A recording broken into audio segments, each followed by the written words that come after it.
Coming to the last experiment of our basic manufacturing lab, that is experiment number 9, we have to determine the green compression strength of a molding sand. Now all these tests which are being applied on a molding sand are from the perspective of casting process. Means during the casting process your mold should be strengthened enough, it should have a perfect permeability, and it should have a perfect combination of additives and binders so that it doesn't behave anomalously during the casting process. There should be a perfect or a perfect casting can be achieved by using these methods of testing. So to test or to determine the green compression strength of a molding sand, first obviously we have to take a molding sand. Again we will go for the same procedure which we have used in our last experiment to check the permeability. We will say take dry sand and clay and binders. You can say additives. Here we can say that we have directly used dextrin powder. Okay. So we will take this. Basically the dry sand and the clay should be in a ratio of 10:1. This is the ratio of mixing the dry sand with the clay. And we will take this mixture and we will compact this into a cylindrical specimen like this of a particular diameter and height. It is 50.8, say 50.8 millimeter. Though here the height factor is not that much important. Mainly the diameter is important in this case. Here the height factor is not that much importance. So we'll make a molding sand sample like this. Then what we will do, we'll compress the sample. We'll apply some load. This is the sample, and with the help of some setup, we'll apply. This is the base. We'll keep the sample on a base, and with the help of some setup, we'll apply some load and we'll check the reading that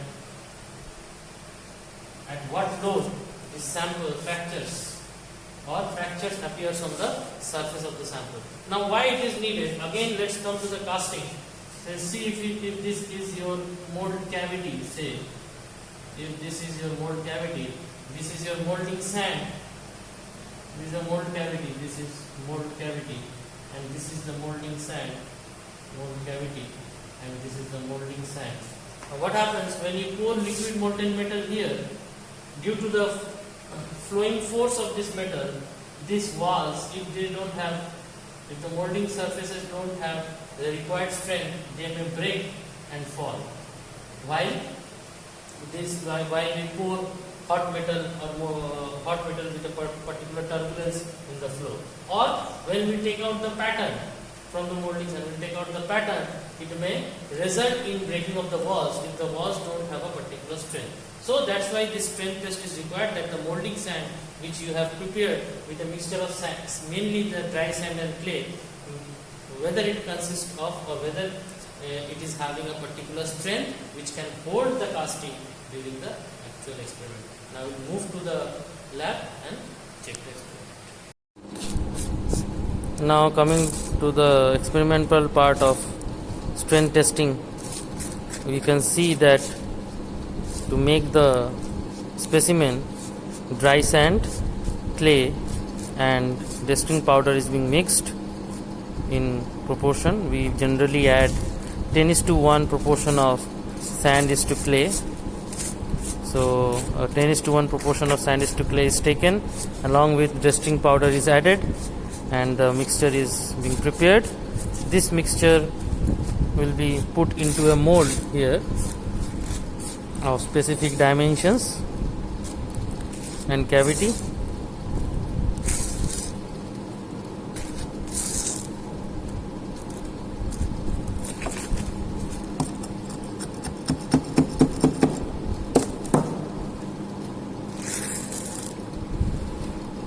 So by adding the mixture slowly into the cavity and ramming it on appropriate times, we will get our specimen, properly rammed specimen,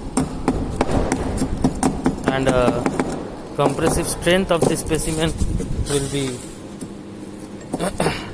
calculated or will be measured experimentally. So you all well know why this is required, so that during actual mold making process or during the filling process, the mold wall doesn't get broken or they doesn't break off. So for that, the strength of the compact is being tested after adding clay and binder, that how much strength it can bear. Generally a strength of 30 to 160 kilopascal is required for different kind of castings or different kind of mold making as per requirement. So the specimen is ready. It is properly compacted by ramming, and then we will go for the compression test on this setup. So we have a compression strength testing setup here. This is a screw based system. So the specimen will be slowly taken out. Hence the specimen is taken out of its mold cavity, and you can see the specimen is placed here inside the two compression jigs, fixtures. You can see two compressive plates and a small gap. The value is taken, we have kept the value such that a very small gap is maintained just before the compression, just before the upper plate touches the specimen.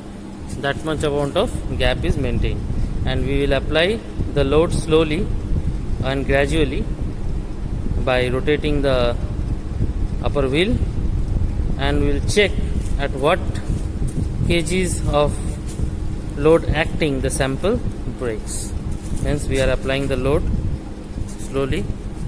You can see there will be breakage in the sample at a particular load. So the compression load is slowly applied. You must maintain the precaution that the compressive load should be slow and gradual.